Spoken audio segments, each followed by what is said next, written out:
Disruptive. Environmentalist.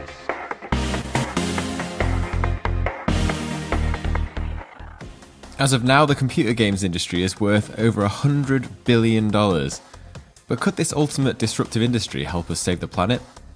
Today I speak to a university professor to ask if it can.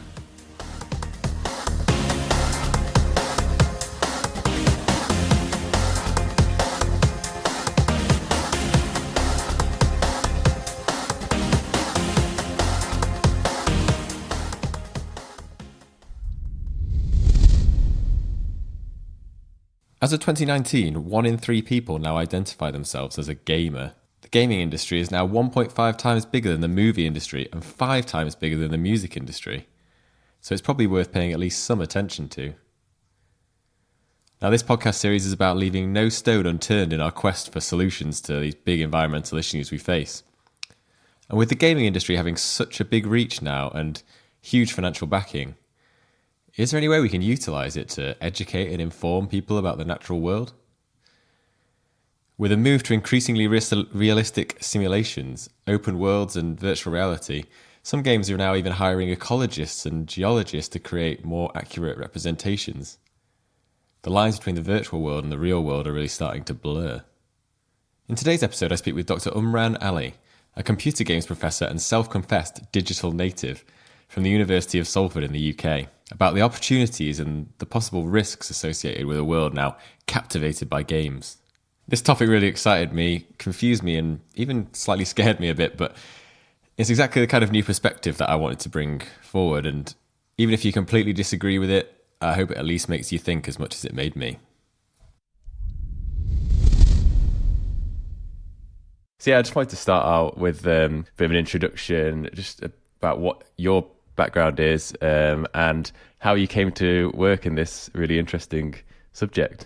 So my background is an academic. I'm a games academic. I teach games design and production at the University of Salford, and I have done so for around about 13, 14 years. So teaching students actually how to use games technology and actually to make games. In terms of my own background, I mean, it's been quite extensive. So it wasn't just teaching around games technology, but also kind of my research.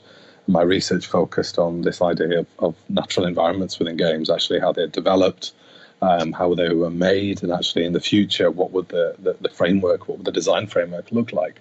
So I kind of naturally moved from making games to teaching them to actually researching them. Could you give us a little bit of an idea into how video games could potentially help tackle some of the big environmental issues that we've got in the world today? How you sort of see that fitting in, and what is it about the newer? Is it a fairly new idea, or is this something that's been built into games for a long time now? And what is it about the new generation of games that are coming out that's so exciting? Okay, so there's a few questions there. I'll start with the first. I think, I mean, it always surprises me, considering I'm a digital native, that how big the games industry has become and how fast it's moved in the last, generation. One generation, we're talking about 30 years. I mean, it's now the biggest entertainment industry in the world, worth 100 billion this year, 1.5 times bigger than the global movie industry, 5 times bigger than the global music industry. Games like Grand Theft Auto are the most successful entertainment product of all time. You're generating revenues of near 4.5 billion. So this is a huge industry. Games like World of Warcraft, for instance, that's generated I think close to 8 billion in revenue, which is more than the GDP of the Maldives and Barbados in 2018. So it's a phenomenal industry, and it's only done that in 30 years. So the first thing is to recognize how significant and how large the industry is and how fast it's moved.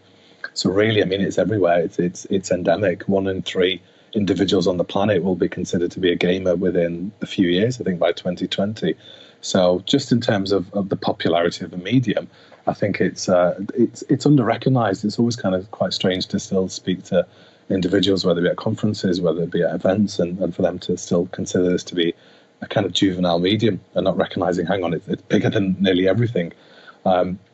So I think that's the first foremost thing I see about the games industry and games, is that the fact that they're so embedded in all aspects of our lives, and not just for what we consider to be the typical gamer, a 30-year-old or 25-year-old or an 18-year-old male. Actually, they're popular from children, all the way up from 2 or 3 years old, all the way up to your 85-year-old grandmother playing with the Switch and the Wii U, or with other technologies. So they are embedded. They are across all classes, demographics, ethnicities. So it's a very, very, very accessible medium. So for me, I mean, it seems to be, obviously with environmentalism and environmental issues, they concern all of us. And then we have a medium on this side which has access to nearly everyone. So there's a natural kind of alignment there. So in terms of games utilizing natural environments or features of the natural environment, I mean, that's been going on for 30 odd years. I remember doing a science exam where I had missed a few sessions during I think it was my GCSEs before. And I learned more from playing a game that actually had elements talking about the lithosphere and the hydrosphere. I'd learned a huge amount. So, I mean, this was a part of the gameplay. So I don't think the designers realized this was just embedded. This is a game called Starflight, originally on the Mega Drive. So it's 30 years old. So in terms of newer games kind of utilizing environmental design, I mean, there was a game called Skyrim. So was it Oblivion or was it Skyrim? By Bethesda. So these are the company that makes the Elder Scroll games. And they actually did a piece where they worked with the University of Maryland in terms of looking at rock formations. So really trying to make really authentic natural environments by working with researchers, geologists, and geographers in the field to actually make authentic games.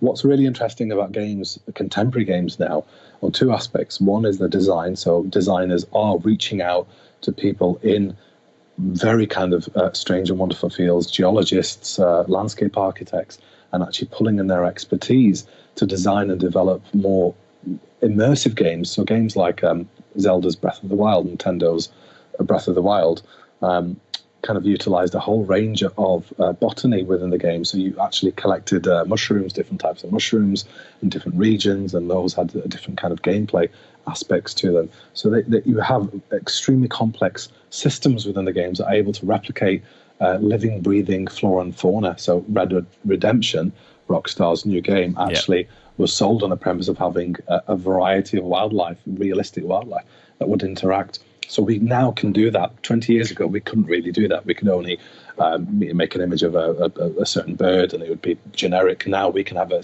particular species with a certain habitat that looks authentic, that acts in a certain way, and we could never really do that before. The second most interesting thing for me is how the technology has become democratized. 20 years ago, it'd be very, very hard to get hands on a particular games engine and create a game and launch it with, to an audience. You'd need a publisher, you'd need a hardware manufacturer, you'd need software licenses. Now, what would have cost £1 million to £2 million worth of infrastructure is available for free. You can download a state-of-the-art AAA games engine for free.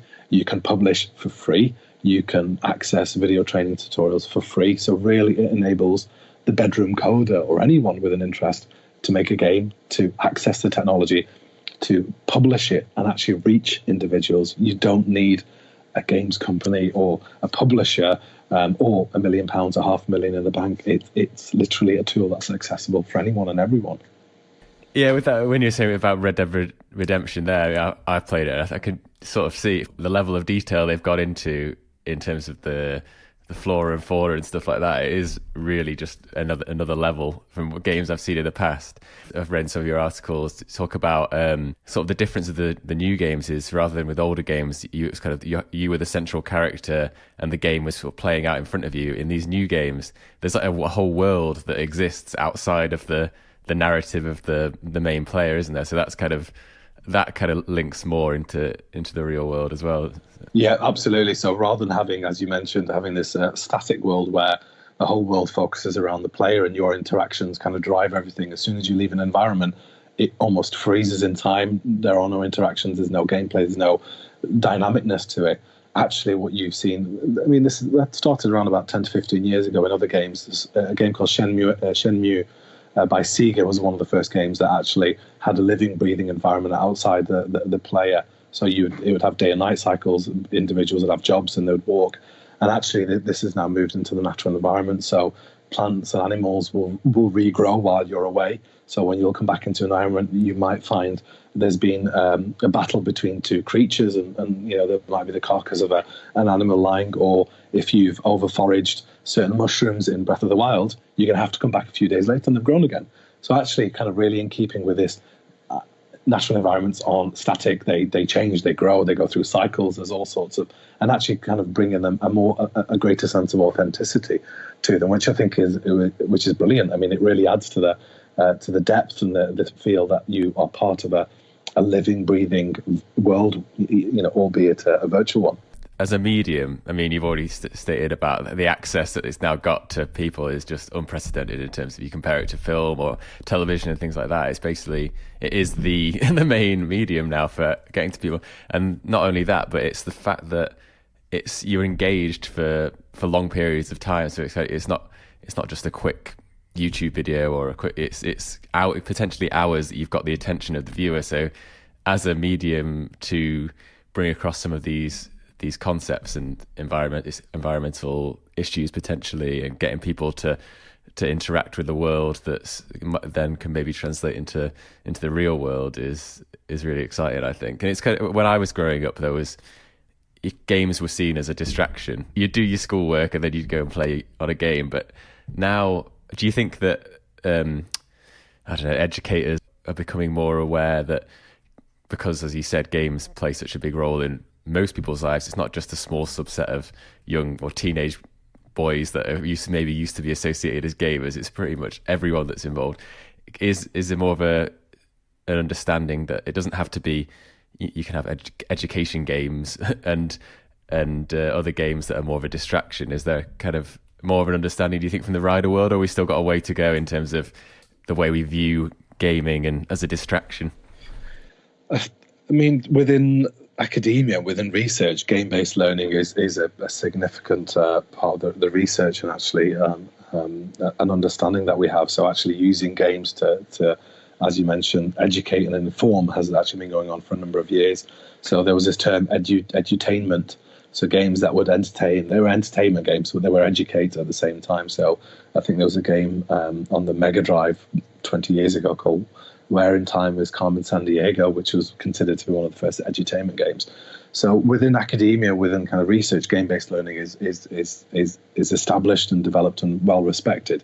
But in the wider world, I think where it's people, individuals, organizations have started to realize, hang on, as you mentioned, this thing that people would play for 5 or 10 minutes, or you could watch a movie for an hour, or you could listen to a piece of music for a couple of minutes. Games have that persistence. They have a sense of persistence where you'll engage in this medium for not only hours, you can play a game for 5 or 6 hours a day, actually, and that's not considered to be abnormal. But over the course of weeks or a few months, I'm still playing games I played 20 odd years ago, so I'm still engaged in that medium. So there's a huge power to them. And it is being recognized slowly, but as you said, it will take time, mainly because the perception is still there. They are, they're for children, they're juvenile.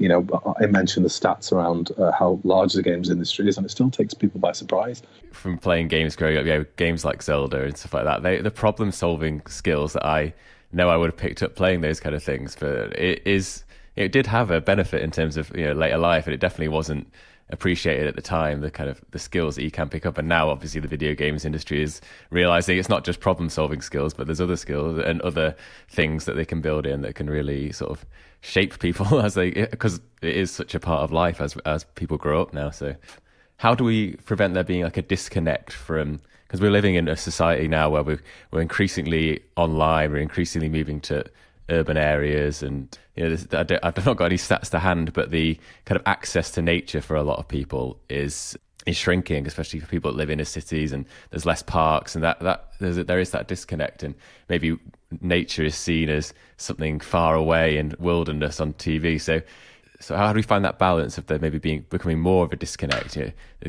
between gaming and the real world, but maybe actually the benefits it could have in terms of kind of reconnecting people? I think when you speak to parents, there is a huge concern that games are a distraction. They are disconnecting people.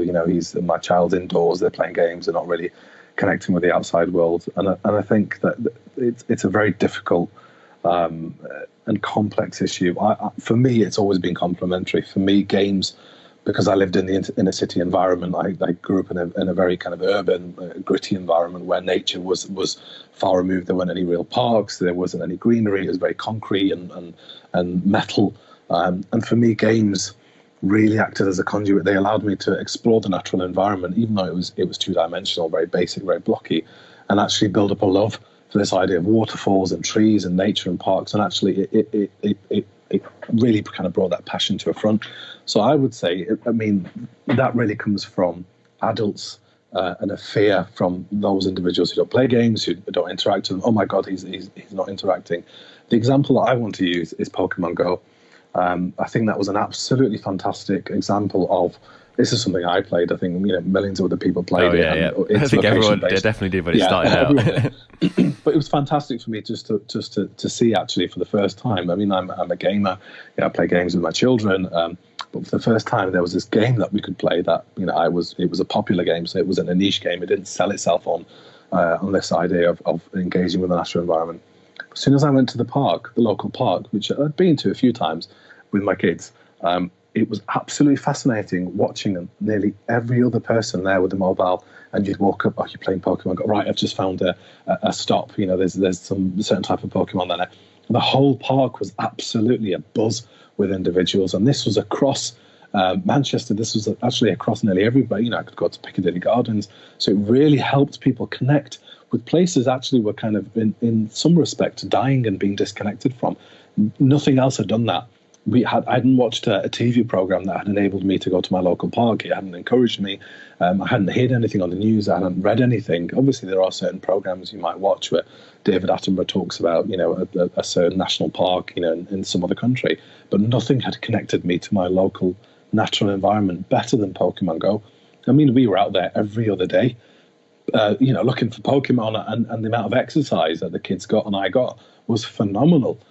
And actually, so for me, it was a really fascinating case study. If we could leverage that connection between games and the local natural spaces, I think we'd be onto an absolute winner. And it doesn't have to be a large national park. It could be your local parks. It even could be a garden. So really, it's that, how do we best leverage the technology? And it's still a relatively juvenile medium. It's only 30 years old. As developers and designers kind of start to explore technology and explore application, I think that realization will kick in. I think people did realize that about Pokemon Go, actually, these natural spaces and linking, game design and game design mechanics to natural spaces, because it would pick up these certain points that Niantic and based on the Google Ingress had located. There'll be more of a realization, actually, we can connect, we can build in gameplay that involves walking and actually connect with our local natural environment. So I said, yes, there is a fear, and there is a very palpable fear of technology disconnecting us from nature and actually our kind of, our own bodies and the natural environment and nature and the natural things. And that's always been the case, whether it be TV, whether it be the internet, whether it be books at one point. You see the same argument said against books at a certain point. They were a threat to oral storytelling, and actually we don't want this object that removes information. Honestly, when you read the history of writing and books, a lot of the arguments are similar, but you never see this fear within the digital natives, within people that are raised with it. And I know from my conversations, when I'll talk about a certain landscape, or I've come across a certain feature in a game, and I'll say to my children, right, there's this amazing waterfall, actually there's something nearby, oh my God, can we go and see it? So it actually brings that passion, rather than saying, let's go and see this natural feature. Oh, I have no idea what it looks like, what it sounds like.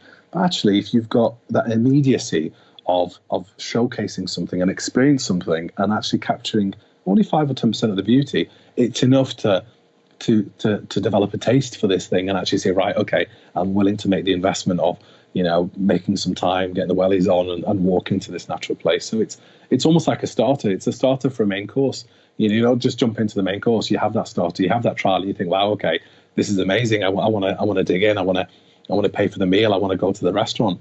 So it's exactly the same. And as I said, as technology will develop and as it will expand, whether it be VR or augmented reality, I don't think it will be against. I think it will be a complementary form. I think they'll sit hand in hand. It's a strange one because it moves so quickly, the technology, and we just don't know how it's going to eventually affect people's behavior in the long term and things like that. It's such a tricky thing to sort of start guessing, isn't it? You don't want to start making conclusions before there's any real evidence behind it. Because like you say with Pokemon Go, that really couldn't believe it when like nothing else in my life, where you go out and you were just looking around and everyone was done. I've never known anything quite grip the nation's attention like that. And I saw people, I think this was before people figured out how the game worked, but I went down to my local wildlife site, which is quite far away from anything, in the middle of nowhere, and there were still people there in the middle of nowhere, still people you just wouldn't usually see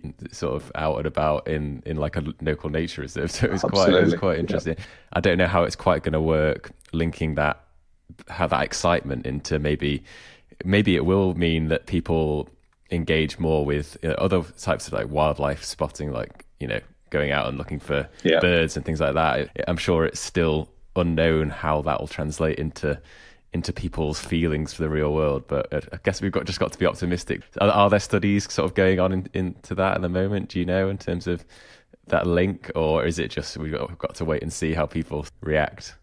I think there's always a significant amount of research, and obviously research within the games industry. That I think one of the issues within the games industry is Pokemon Go generated a huge amount of revenue. I think it generated more than Captain America: Civil War in 1/10 the time with 1/50th of the investment. So this is serious money behind this. So the mechanics and the metrics behind this, I'm sure they've realised that there's a financial incentive. So the actual research, you find, isn't really shared as much as it is, mainly because there's that financial incentive. If we've got something that can make 200-300 million, actually let's leverage it and make our own app. But I think everyone realised that, as you mentioned. I read stories about stuff that was going on in the United States, in New York, where police officers were stopping people in some of the parks at 2 a.m. in the morning. What these individuals walking around with phones, and realised it was Pokemon Go. So I think people have realised it did transform and change location-based, what's known as location-based gaming. So there is research in the industry, in and outside, whether it be academia, looking at actually how to best leverage that. But as I mentioned, because it's such a new medium, and we're exploring and developing all the time, it's going to take a period of time for us to try these things out, to see what the next iteration of Pokemon Go is. So you don't think there'd be an interest if someone created an app, it was Pokemon Go, but it was for real wildlife? Do you think it needs to be more subtle in terms of, we accept people will get more of an appreciation for the idea of organisms interacting rather than, because I guess you're never going to be able to create the same excitement, are you, in terms of what you can find and the speed of what you can find and things like that? I think that's a really, really fascinating idea, actually, of linking real world flora and fauna to actually in-game mechanics. So I think that would be a really fascinating mechanic, actually. Maybe you've just invented it for the next Pokemon Go. Actually, rather looking at a butterfly Pokemon, you've got to find a real physical butterfly, capture it using augmented reality. And so I think that's a really, really fascinating idea. I'm not going to claim ownership. I think that's definitely one for you. Yeah, well, I need to get some contacts in the gaming world and have some conversations and see what we can do. You say at the moment it's a bit like a starter, and you get that excitement, then you want to go out and experience it everywhere. But as things like VR progress and stuff like that, do you still think they'll complement each other, or do you think that with the speed that things are moving, do you think there will get to a point where you can get the same pleasure from just being in your living room, putting on a VR headset, as you would going out into the real world? And is that necessarily a bad thing? Because in terms of recreational pressure on, I think, places like Yellowstone National Park, places like that, every year more and more tourists want to go. More and more of the world is becoming middle class. You've got new countries that can afford to travel. Air travel is coming down in price. So maybe there's a positive spin that can be put on it, and maybe people won't feel the need to sort of go around the world collecting photographs Samples and samples and things like that. Where do you sort of see? Do you see that might happen? Could it be a positive thing? What's your sort of view on that side of things? I don't think VR or technology will ever replace the natural environment. I think, as I've mentioned, a digital native. I've played games and experienced games for as long as I remember, 30 odd years. But I tire. There are days where I will tire of technology, and actually there is something. It's the kind of difficulty, the toughness, the grittiness of it's not cleansed, what you should see in the VR environment, that sometimes you need, and sometimes you kind of yearn. So there is a deeper thing, I think, within us all, that regardless of how complex the technology will become, we kind of yearn for. So and also I think VR will move, especially other technologies, augmented reality. So we're not separate. We're not going to have this idea of the VR in VR within our homes, and then nature on the outside. They'll be integrated. So, rather than having a headset, you'll have contact lenses. So you'll be in the natural environment, but you'll have an overlay. You'll be playing a game. I think both of them will blend together, so they'll become seamless. Secondly, I completely agree. I remember reading a story about Yellowstone Park, and actually the damage that tourists were doing to some of the natural geysers and formations around there. And I think that is a real threat, especially when we look at preservation and preserving certain environments against the tourism industry, especially becoming, the kind of view of globalization and actually connecting and the beauty. You see this within the Lake District. The tourism has made it nearly impossible sometimes to kind of visit and have that kind of quiet. And it was really interesting actually looking at that example.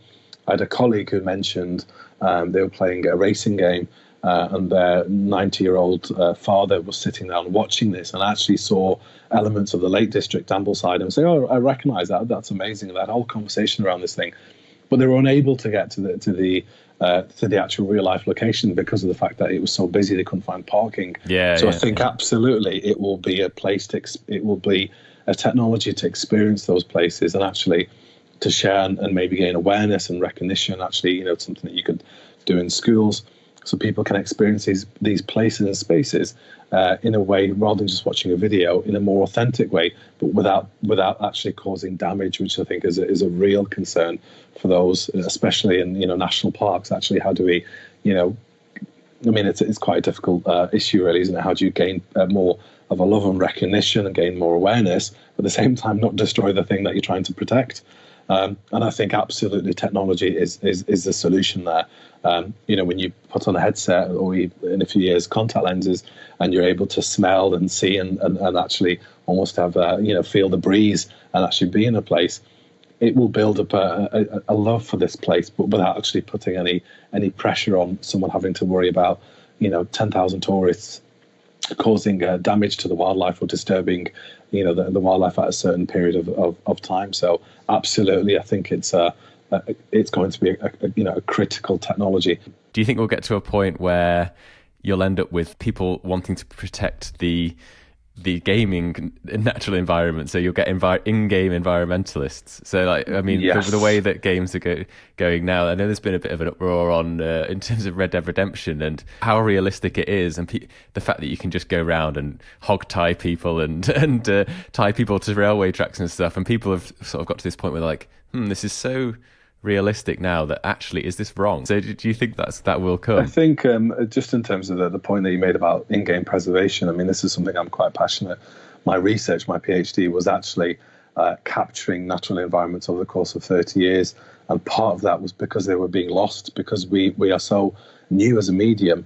There isn't any real preservation around those early environments. So we're going to lose. It's almost like having a prehistoric, finding a site, a real life natural site where we find a prehistoric cave with the cave paintings, that they weren't being preserved. And actually, in another 20, 30, 40, 50 years, they're going to be invaluable in terms of our understanding of where we're going and what we're doing. So my research and created a series of books called The Virtual Landscapes, almost acted as a vehicle to capture these environments. In terms of in-game environmentalists, I'm not sure. Yes and no. I think possibly. It's just that blurring of the lines between. Yeah. When does it become? It'll almost feel real. If you know what I mean. I think designers take a are very astute in that respect, and obviously make sure. So, for instance, if you have animals and creatures, they will not.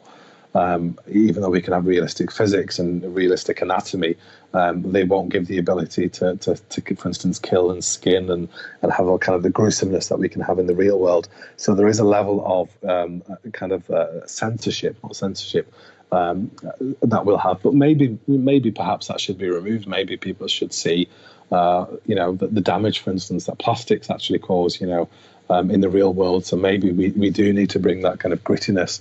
And the reality, I was at a recent conference at the Chartered Institute of Ecologists and Environmental Managers, and for me, it was absolutely shocking to hear, where the first generations really truly understand the impact that we've had on the environment, and possibly the last in terms of how much damage that we've caused, whether it be the ozone layer, whether it be plastics, whether it be fossil fuels.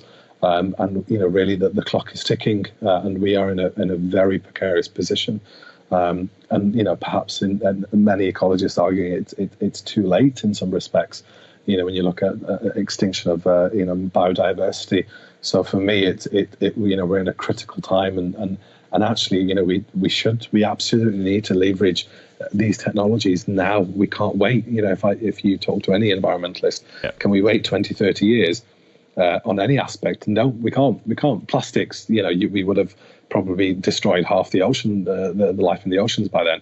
Biodiversity on insects, we're probably looking at a 95% loss in the next 25, 30 years. So we need to leverage this now. So really, for me, it's, the reason why I'm speaking to you, and the reason why it's fantastic, actually, where your podcast is actually called The Disruptive Environmentalist, which games technologies are disruptive. So we absolutely need to leverage a disruptive technology to tackle something that needs addressing now. It can't wait. I mean, even a year, 5 years for me, I'm probably preaching to the choir. It's too late. So, the fact that this technology is accessible, kids are using it. That is absolutely where we need to pay focus. Let's make games. Let's embed those fundamentals rather than teaching this as a separate subject or having a documentary which you may watch at night with David Attenborough. This needs to be embedded in all aspects. So perhaps we need to environmentalists need to lobby the games industry. Yeah, we need to start paying attention a lot and more. Actually say, well, you're making the next Grand Theft Auto, you're making the next Destiny or whatever game. Actually, you have a natural environment. Would you mind collaborating with us? So actually, we make the flora and the fauna more authentic, or we actually add some environmental concerns. And I think the games industry would be very receptive to that. So really, for me, it's trying to get that conversation across from people who may not play games, may not be interested, but see actually the power and potential that they have in really saving the planet and actually saving these pristine environments and actually preserving them so that next generation aren't going to, unfortunately, have to only experience them in VR, but have the possibility of actually going out and saying, right, I've actually seen this quarry, or seeing the trees in Yosemite Park, or some of the wildlife that unfortunately now is extinct. So I think it's a pressing need and something that we need to really embrace right now. The way environmentalists have thought for a long time has been we've got to change policy and it's up to governments to act, and that is true. Obviously, that's still the main point. But the fact is that is always going to be a slow process. In terms of influencing behaviours as well, that's always going to be a generational thing. Absolutely. So if we can leverage these technologies that are moving, because the problem is happening really quickly, biodiversity loss, climate change, it's happening in front of our eyes and we've not got much time. So that's where the idea for this podcast came. And if we can leverage technologies that are moving at equal speed, like the games industry, the things that we could potentially achieve through the technologies like that is really how I see the only way that we can tackle these problems quickly enough. So we've got to use everything that's at our disposal, and the only way to remain optimistic is to sort of embrace those technologies, start the conversations between the different sectors as well. Gaming shouldn't be seen as a niche, well, it's obviously not, but it should be seen as a fundamental part of how we can engage people, how we can get the two sciences to cross over as much as possible is only a good thing, I see. I think really just to sum up is to not have a fear of technology or games, to play them. I think the vast majority of issues I find is people kind of analysing and looking and having a discourse around games and not even playing them. I mean, they've matured, they've changed. They are no longer a medium just for children, they are for adults. It really has matured, and it really is about embracing this and actually leveraging it and actually looking out there and seeing what's available. I mean, we have game engines like CryEngine or Unreal, which are available for free, and within a few hours you can actually have a virtual environment with no experience, with no understanding, set up and actually have something where you look at and you think, wow, this is absolutely amazing, and that can be leveraged for anything. It's not a game. I mean, I want to get away from this idea of calling them games technology, because really they are virtual. They are virtual simulation technologies. They happen to be used for games, but unfortunately that has a certain amount of baggage with it, and it can scare people. We don't have to create a game. You don't have to create a game. You can create an environment, a natural environment, using a games engine that just enables you to walk around and actually look at trees and have water and have frogs and birds and bees flying around and literally just have a space. I mean, the beauty of the natural environment is that it exists outside of any need or any kind of purpose. It is. And the wonderful thing about technologies that I see is that, we've moved beyond games. It's not just about entertainment. It's a whole range of different things. So really, watch a YouTube video if you don't have a games console. Sit with someone, go around to someone's house, play a game, pick up, and you'd be pleasantly surprised when you look at games like The Witcher 3 or Breath of the Wild or Pokemon Go or The Last of Us, and how stunning and how fast things have moved. And actually, if you are genuinely concerned and passionate about the natural environment, they are a great conduit and a great tool to use. And that, and really kind of hitting the point that you said, working on policy and kind of education is a top-down initiative. It starts with governments, but it's very slow to trickle down.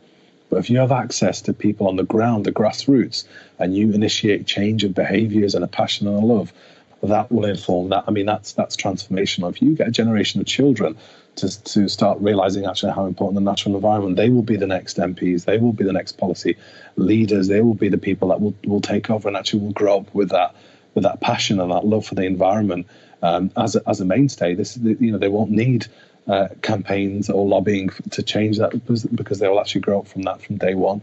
So play games, watch them, see them, read about them, and I think you'd be all pleasantly surprised on how fast things have moved. The question I've asked a few people is, if you could have a billboard it would go up everywhere around the country for a day that just had one inspirational phrase to get people motivated, what would it be? I guess that was probably quite a good one that you just said at the end there then. Yes, sorry, I've forgotten what I said now. But yeah, play games, engage in them. You'd recognise how transformational, how amazing, how kind of unique, how varied, how diverse. When we think about diversity within the environmental context, games are, there are anything and everything. There can be games for meditation, serious games for health, games for education. They span such a wide variety. You'd be surprised. And as I said, the technology, you can literally, something I'm planning to do, have a bunch of environmentalists or ecologists in a room who have no understanding of games design technology. Within a few hours, we could actually have a virtual environment with a forest or a park set up. And that is absolutely amazing, and that can be used for anything. And it's engaging, it looks visually appealing, it's immersive. And now imagine leveraging that for any purpose that we have. Suddenly, you've got something. When I grew up, it was the David Attenborough documentaries. That was your connection to nature and looking and hearing this man talk with passion and actually showcase these weird and wonderful things. Or the Really Wild Show, which is on the BBC. Now, I think the equivalent, I mean, that's still there. We still find programs, but games are really there for that generation. And actually, we should be connecting through that. So, yeah, we did have this kind of guilt almost if you ever spent an afternoon in and you should have been playing outside or whatever. It's nice to hear people say that they should be a fundamental part of our lives now. I fully agree. Absolutely. I mean, I had that I think, as you mentioned, when you were a child, I had my mum say, obviously you want to get outside and play games, you're not going to make anything of it. I think she's hopefully changed her mind now. We used to do both. Absolutely. And of course, I mean, you'll play games for a few hours and then you'll jump outside, and my kids do the same. They'll be playing games and then they'll jump outside and sit underneath the apple tree and be playing around and messing around with the mud. So it's complementary, and you'll find that children will find a balance. They will yearn for certain things. They might binge play for a few hours or sit down, but then I want to get outside and then just roll around in the mud. So there'll always be that need to get outside and roll around in the mud. Absolutely,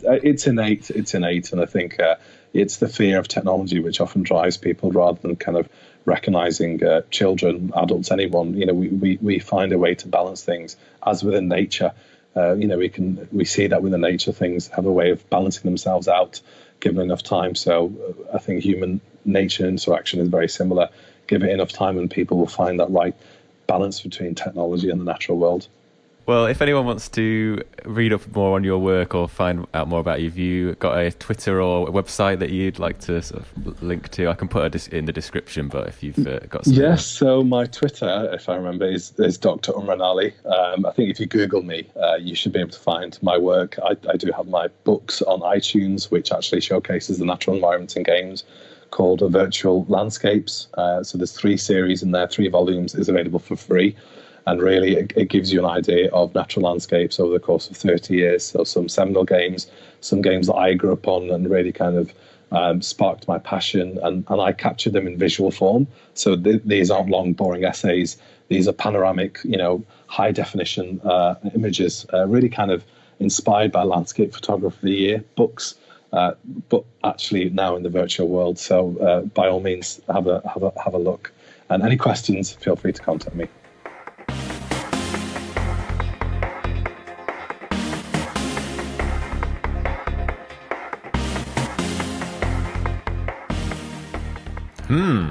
Well, that certainly got me thinking. It's a tricky one. As Umran said, we don't really know how this increasing move towards playing games is going to affect us in the long term. We just have to carry on doing the research and adapting as we go. As with anything, I think there's going to be people that use it for good, and there's always going to be people that use it for bad. It just seems that's the way things are. But if someone can leverage this technology for environmental good, then that has to be a positive. Or maybe the computers will decide the planet will be better off without us and just kill off all humans. We'll have to wait and see on that one.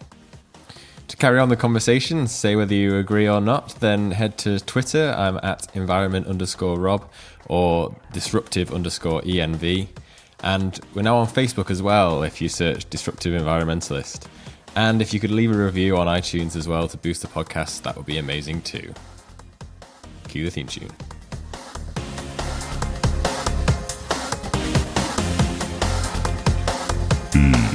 Disruptive Environmentalist.